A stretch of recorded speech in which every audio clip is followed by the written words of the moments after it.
একবার এশিয়ার মানচিত্রের দিকে তাকান।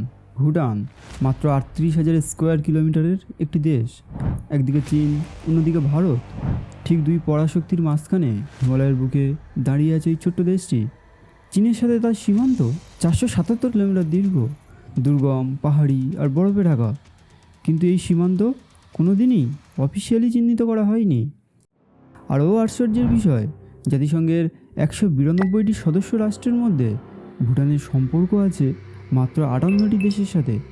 চীন, আমেরিকা, রাশিয়া, ফ্রান্স ও ব্রিটেনের মতো নিরাপত্তা পরিষদের 5 স্থায়ী সদস্যের কারোর সাথেই কোনো আনুষ্ঠানিক কূটনৈতিক সম্পর্ক নেই ভুটানের। চীনের মতো একটা বিশাল ইকোনমিক কন্ডিশন আর মিলিটারি পাওয়ার যার প্রতিবেশী, তার সাথে কোনো রকম ডিপ্লোম্যাটিক সম্পর্ক না থাকাটা কি স্রেফ কাকতালীয় নাকি কোনো গভীর কৌশল? আজকের এই ভিডিওতে আমরা জানব কেন ভুটান এত বছর ধরে এই কৌশলগত নীরবতা বজায় রেখেছে, এর পেছনে ভারতের কন্ট্রোল কতটা, আর কেনই বা ভুটানের ভেতরে একের পর এক গ্রাম তৈরি করছে চীন।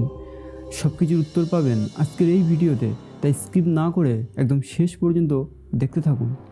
ভুটানের রাষ্ট্র পরিচালনার ধরনটা পৃথিবীর আর 5টা দেশের থেকে একদম আলাদা। সারা পৃথিবী যখন জিডিপি আর ইকোনমির পেছনে দৌড়াচ্ছে, ভুটান তখন গ্রস ন্যাশনাল হ্যাপিনেস নিয়ে ব্যস্ত। তাদের কাছে টাকার চেয়েও পরিবেশের ব্যালেন্স, মানুষের শান্তি আর নিজস্ব কালচার বাঁচিয়ে রাখাটা অনেক বেশি ইম্পর্টেন্ট। আর ঠিক এই কারণেই ভুটান খুব সাবধানে গ্লোবাল সুপার পাওয়ারগুলোর থেকে নিজেকে দূরে সরিয়ে রেখেছে। আগেই বলেছি, জাতিসংঘের P5 দেশগুলো মানে আমেরিকা, রাশিয়া, চীন, ফ্রান্স আর ইউকে, কারোর সাথেই ভুটানের সরাসরি কোনো ডিপ্লোম্যাটিক সম্পর্ক নেই। এটা কিন্তু কোনো ভুল নয়, বরং এটা তাদের একটা ইচ্ছাকৃত পলিসি। ভুটান খুব ভালো করেই জানে, একবার যদি রাজধানী থিম্পুতে চীন বা আমেরিকার মতো দেশের এম্বাসি খোলার পারমিশন দেওয়া হয়, তাহলে তাদের দেশটা এই সুপার পাওয়ারগুলোর একটা দাবা খেলার বোর্ডে পরিণত হবে। তখন তাদের ওই হ্যাপিনেসের আর কোনো অস্তিত্ব থাকবে না। কিন্তু প্রতিবেশী চীনের সাথে এই অবিশ্বাসের শুরুটা কোথায়? এর জন্য আমাদের একটু ইতিহাসে ফিরে যেতে হবে। ঐতিহাসিকভাবে ভুটানের সাথে তিব্বতের একটা ভালো সম্পর্ক ছিল। এই সম্পর্ক এতটাই নিবিড় ছিল যে 1959 সাল পর্যন্ত তিব্বতের ক্যাপিটাল লাসাতে ভুটানের একজন পার্মানেন্ট রিপ্রেজেন্টেটিভ থাকতো। আর ভুটান প্রতি বছর তিব্বতকে একটা ট্রিবিউট পাঠাতো। যখন তিব্বতের কিং সাম্রাজ্য ভেঙে পড়ল, তখন ভুটান অফিসিয়ালি তিব্বতকে একটা ইন্ডিপেন্ডেন্ট দেশ হিসেবে মেনে নেয়। এবং তিব্বত যে চীনের কোনো অংশ, এই দাবিটা তারা কখনোই অ্যাকসেপ্ট করেননি। কিন্তু 1950 সালে যখন চীনা কমিউনিস্ট পার্টি তিব্বত দখল করে নেয় আর 1959 সালে সেখানে বিদ্রোহ হয়, তখন পুরো সিনারিও চেঞ্জ হয়ে যায়। ম্যাপে আপনারা এই যে রুটটা দেখছেন, এই পথ দিয়েই 1959 সালে দালাই লামা ভারতে আশ্রয় নেয়। আর প্রায় 6,000 তিব্বতী শরণার্থী জীবন বাঁচাতে ভুটানে পালিয়ে আসে। এই ঘটনা ভুটানের রাজ পরিবারের মনে একটা গভীর আতঙ্কের জন্ম দেয়। তারা বুঝতে পারে ড্রাগনের নিঃশ্বাস এবার তাদের ঘাড়ের উপর এসে পড়েছে। ভবিষ্যতে যে কোনো রকম চীনা অ্যাটাক আর রিফিউজি প্রবলেম থেকে বাঁচতে ভুটান তাদের নর্দার্ন বর্ডার পুরো সিল করে দেয়। শুধু তাই না, লাসা থেকে নিজেদের রিপ্রেজেন্টেটিভকেও ফিরিয়ে আনে। আর চীনের সাথে সব রকম ডিরেক্ট কমিউনিকেশন পার্মানেন্টলি কাট আপ করে দেয়। সেই যে আস্থার অভাব তৈরি হলো, সেটা আজও মেটেনি। এখন প্রশ্ন হলো, ভুটান এত বড় একটা সুপার পাওয়ারকে ইগনোর করার সাহস পায় কোথা থেকে? উত্তরটা হলো ভারত। ব্রিটিশ আমল থেকেই ভুটানের ফরেন পলিসির একটা বড় অংশই ইন্ডিয়া কন্ট্রোল করত। 1949 সালে ভারত আর ভুটানের মধ্যে একটা চুক্তি হয়। সেই চুক্তির 2 নম্বর ধারায় পরিষ্কার বলা ছিল যে ভুটান তার বৈদেশিক সম্পর্ক পরিচালনার ক্ষেত্রে ভারতের পরামর্শ মেনে চলবে। আর এই একটাই আর্টিকেলের কারণেই আন্তর্জাতিক ক্ষেত্রে ভুটানের নিজের পরিচয়ের চেয়ে ভারতের প্রভাব বেশি চোখে পড়তে শুরু করে। ফলে ভুটান অনেকটা ভারতের উপর নির্ভরশীল একটি আশ্রিত রাষ্ট্রের মতো হয়ে যায়। এই চুক্তির ভিত্তিই ভারতীয় সেনাবাহিনী IMTRAT ভুটানের সেনাদের প্রশিক্ষণ দিতে শুরু করে। আর ভুটানের নিরাপত্তার দায়ও অনেকটা অলিখিতভাবে ভারতের উপর এসে পড়ে। যদিও 2007 সালে এই চুক্তিটা আপডেট করা হয় আর ভুটানকে তাদের ফরেন পলিসিতে স্বাধীনতা দেওয়া হয়, তবুও প্র্যাকটিক্যালি ভুটান আজও অনেক অংশে ভারতের উপর নির্ভরশীল। ভুটানের সবচেয়ে বড় রিসোর্স হলো তাদের জলবিদ্যুৎ, আর এই জলবিদ্যুতের সবচেয়ে বড় ক্রেতা ভারত। 2021 সালের মধ্যে ভারত ভুটান থেকে ন্যূনতম 10,000 মেগাওয়াট বিদ্যুৎ আমদানি করার চুক্তি করেছিল। ভুটানের ইকোনমির একটা বিশাল সাপোর্ট আসে ভারতের মার্কেট থেকে। তাছাড়া ভুটানের গ্লোবাল ট্রেডের জন্য ভারতের দেওয়া 16টা ট্রানজিট রুটই তাদের একমাত্র ভরসা। কিন্তু এর মধ্যে ভারতের স্বার্থটা কোথায়? ম্যাপে আপনারা ভারতের এই যে সরু লাল অংশটা দেখছেন, একে বলে শিলিগুড়ি করিডোর বা চিকেন স্নেক। মাত্র কয়েক কিলোমিটার চওড়া এই জায়গাটাই ভারতের মূল ভূখণ্ডের সাথে নর্থ ইস্টের 7 সিস্টারকে কানেক্ট করেছে। ভারতের সবচেয়ে বড় ভয় হলো চীন যদি কোনোভাবে ভুটানের উপর কন্ট্রোল নিয়ে নেয়, তাহলে যুদ্ধের সময় তারা খুব সহজেই এই চিকেন স্নেক কেটে পুরো নর্থ ইস্টকে ভারত থেকে আলাদা করে দিতে পারবে।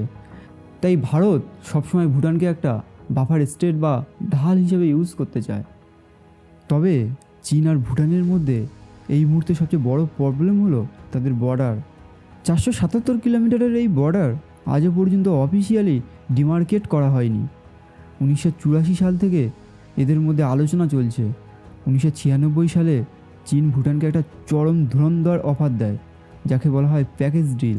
অফারটা কী ছিল জানেন? চীন বলল, আমরা তোমাদের উত্তর দিকের 495 স্কোয়ার কিলোমিটারের একটা বিশাল এলাকা ছেড়ে দেব, যার উপর আগে আমরা দাবি জানাতাম, কিন্তু তার বদলে তোমাদের পশ্চিম দিকের ডোকলাম সহ মাত্র 89 স্কোয়ার কিলোমিটারের জায়গা আমাদের দিয়ে দিতে হবে। অঙ্কের হিসাবে দেখলে মনে হবে ভুটানের তো বিশাল লাভ, কিন্তু না, ভুটান এই অফার মুখের উপর রিজেক্ট করে দেয়। কেন? এই অফার রিজেক্ট করার পেছনে মেনলি দুটো রিজন ছিল। ফার্স্ট রিজনটা হলো ভুটানের ভেতরে ন্যাশনালিস্ট সেন্টিমেন্ট। ভুটানের পলিসি মেকার আর মন্ত্রীরা ন্যাশনাল অ্যাসেম্বলিতে ক্লিয়ারলি লজিক দেখান যে চীন আসলে ভুটানের এমন একটা জমি এক্সচেঞ্জ করার অফার দিচ্ছে যেটা হিস্টোরিক্যালি আর লিগালি ভুটানেরই জায়গা। মানে চীন ভুটানেরই একটা অংশ ক্যাপচার করে সেটা ফেরত দেওয়ার টোপ দিয়ে অন্য একটা ইম্পর্টেন্ট অংশ পার্মানেন্টলি নিজেদের কন্ট্রোলে নিতে চাইছে। সেকেন্ড আর সবচেয়ে ভাইটাল রিজনটা ছিল ডোকলামের জিও স্ট্র্যাটেজিক ইম্পর্টেন্স আর ইন্ডিয়ার বিশাল সিকিউরিটি কনসার্ন।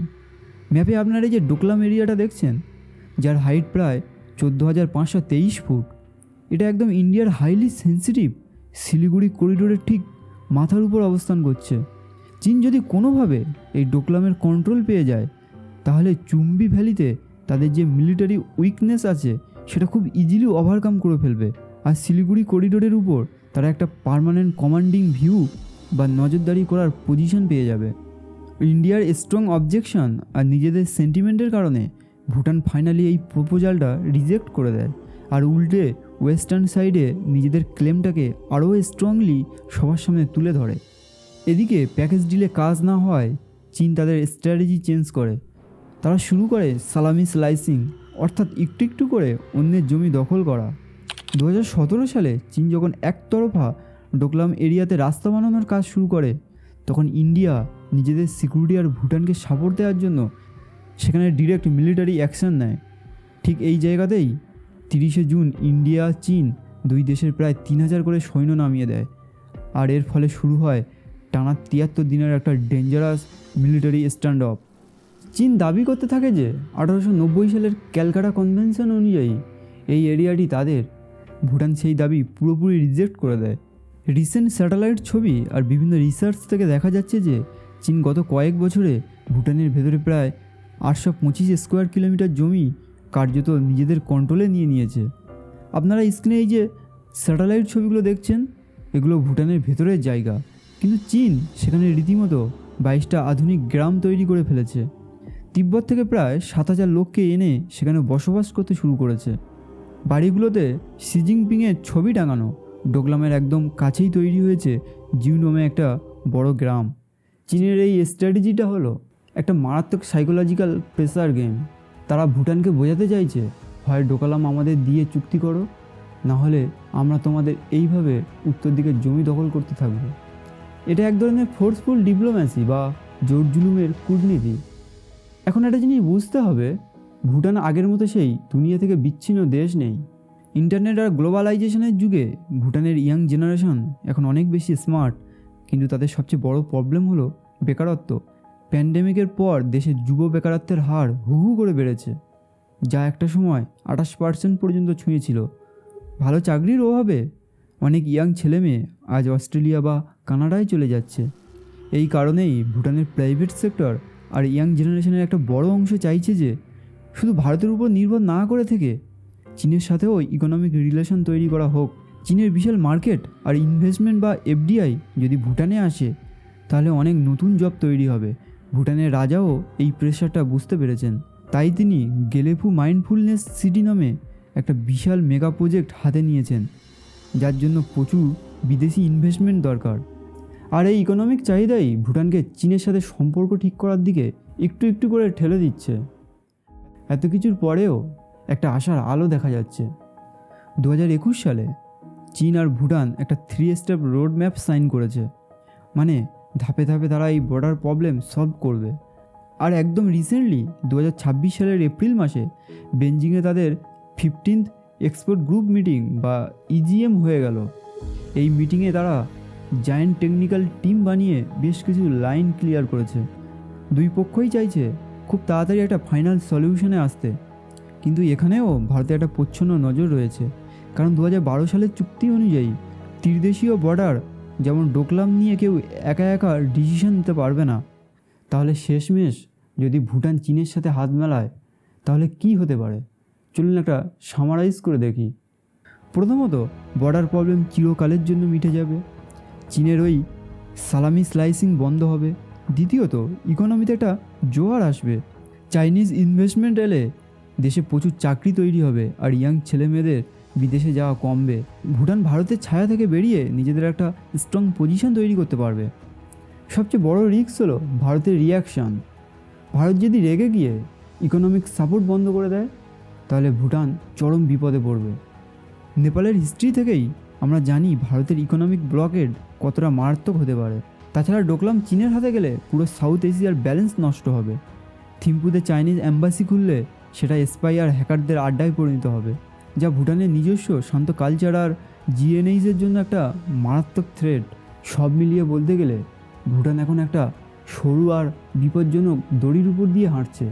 একদিকে তাদের নিজেদের জমিও বাঁচাতে হবে, দেশের ইকোনমিও বাড়াতে হবে, আবার ভারত আর চীনের মতো দুটো পরমাণু শক্তিধর প্রতিবেশীকেও শান্ত রাখতে হবে।